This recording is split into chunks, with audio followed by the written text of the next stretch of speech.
Our guest today is Colonel Matt Molinski, commander of the 16th Engineer Brigade of the Ohio Army National Guard. With a military career that began in 1996 as a combat engineer and has included command at multiple levels, both overseas, in places like Iraq, in the area of responsibility of United States Central Command, and at home in Ohio, he brings deep experience in military engineering and domestic response. He is in Hungary with the Ohio National Guard team to strengthen long-term military engineering cooperation with the Hungarian Defence Forces, aligning future objectives and exploring new areas of collaboration to support shared security and regional stability. Colonel, thank you so much for being with us here today. Thank you for having me. My first question would be, what motivated you to join the military?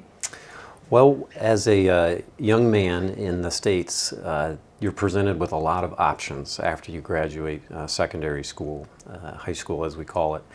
And it's a very daunting prospect to decide your future right after school. And so the military, the Army, offered an opportunity for me to explore myself as an individual and then learn about what I may want to do for the rest of my life. And it just happened that both worked out together. I joined the Army, and it eventually became what I did the rest of my career. Did you have anyone else from the family being a member of the Army before? Yes, I had one brother that was in the Army, an older brother, so I did have some experience on what that is. And when I reflect back on that initial period of joining the military, I think about that it's offered me an opportunity to challenge myself in different situations and really test my capabilities. And so that's what's kept me around for so long, 30 years in the military, is the challenges that I face, the people I meet, and every day something new seems to happen. Your position is military engineer. What do they do exactly? Why is military engineering such a critical part of modern defense operations? Yeah, military engineering encompasses a lot of different disciplines when it comes to technical engineering. We do the offense and defense that you see in wartime, in combat. We also do what they call general engineering, and general engineering is the form of construction.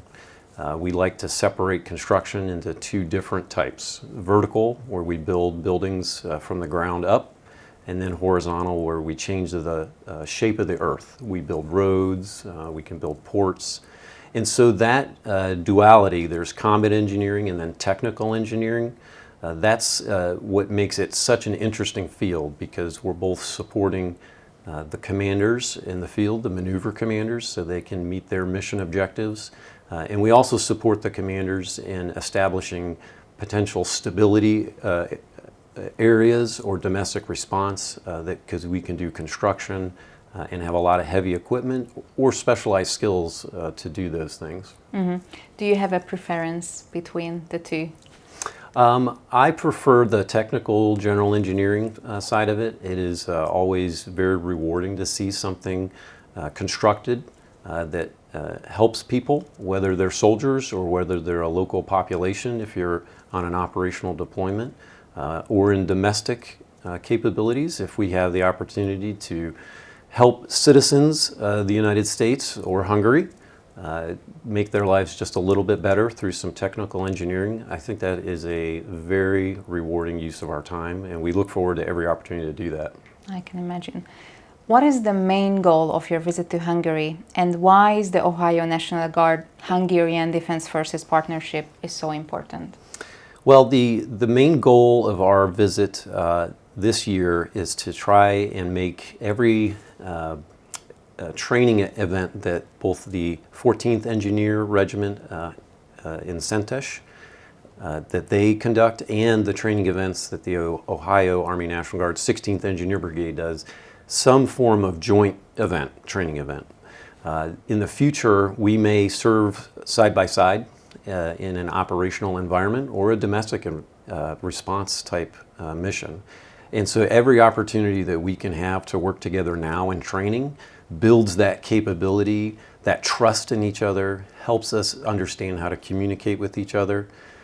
better so that when that time comes, we're not learning right then and there. We've already established relationships. So right now, that's what we're doing, is setting the conditions for those training events for the next year or even beyond, where we can partner with each other in different experiences to make sure that our soldiers, when they do have to work together, they work together very well, very confidently, and they trust each other. When you mentioned capabilities, what kind of capabilities does the 16th Engineer Brigade bring to joint training with Hungary? Not only do we bring the technical things that I mentioned earlier with general engineering and offensive and defensive operations, we bring a lot of experience. So the brigade has recently returned from the Middle East. We had a deployment from February of 2025 to December of 2025.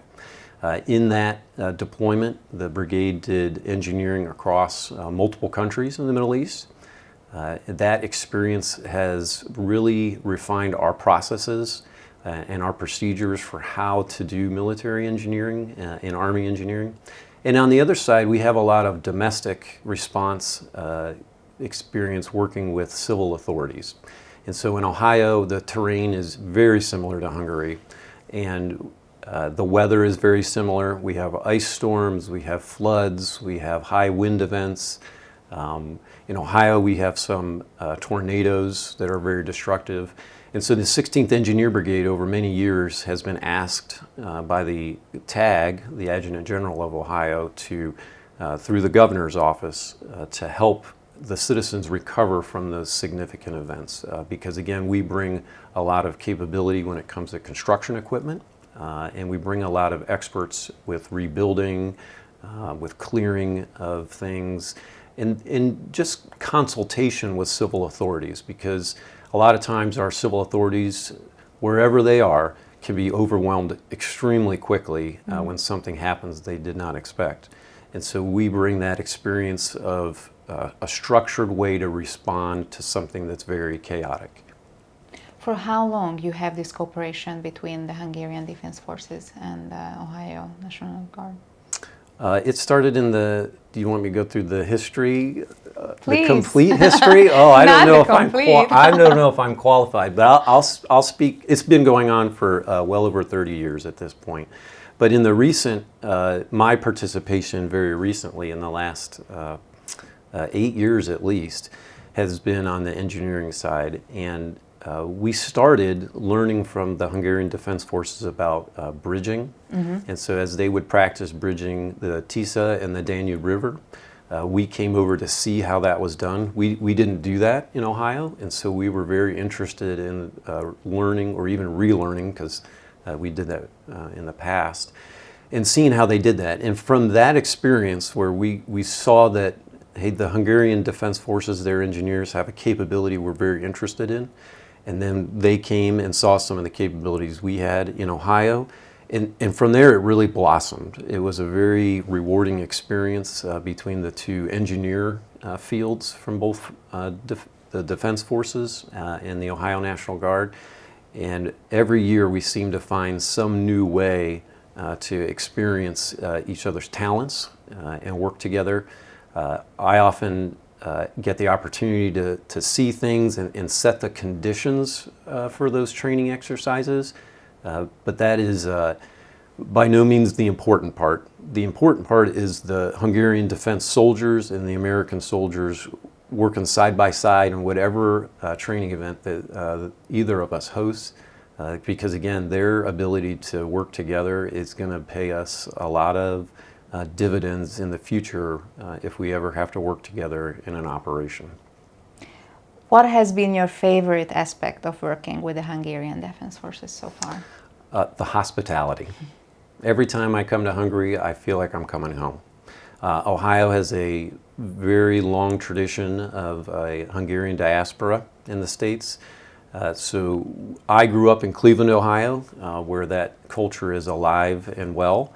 And growing up around different Hungarian influences, and then coming to Hungary and seeing all the culture and the graciousness that our hosts have provided, it feels like a natural place that I want to be. And not only is the hospitality such a nice thing, it's an immediate trust between leaders of the both forces. Our partners in the 14th Engineer Regiment, they're like brothers, and so we don't have to have small talk. We can get down to business quickly and trust what each other is saying, and make commitments that we know we're both going to honor. And so that's my favorite part. It's the people, the graciousness, and their hospitality. Thank you so much. Do you happen to have a favorite Hungarian food you tried already? Well, I have a story about that. When I grew up, my grandmother used to make chicken paprikash. And I had it back in the 1980s. And then my grandmother had passed away. And then so in the late 2019, 2020 time period, I came to Hungary, and I was at a restaurant, and I said, well, wow, they have chicken paprika. I haven't had that in years. And so I ordered it, and it tasted exactly like I remembered. Exactly. And so I mentioned that to my colleagues in the 14th Engineer Regiment in Szentes, and they were so amazing. They invited me to one of their homes for dinner, and they made a traditional chicken paprikash, and it was, again, another feeling like coming home. It was so welcoming, and that's one of my favorite stories, and one of my favorite things about Hungary. It's a chicken paprikash, but the community that you can easily build through food and experiences. It's amazing. Well, it's so great to hear, and thank you so much for your time and answering for our questions. Thank you. Thank you so much.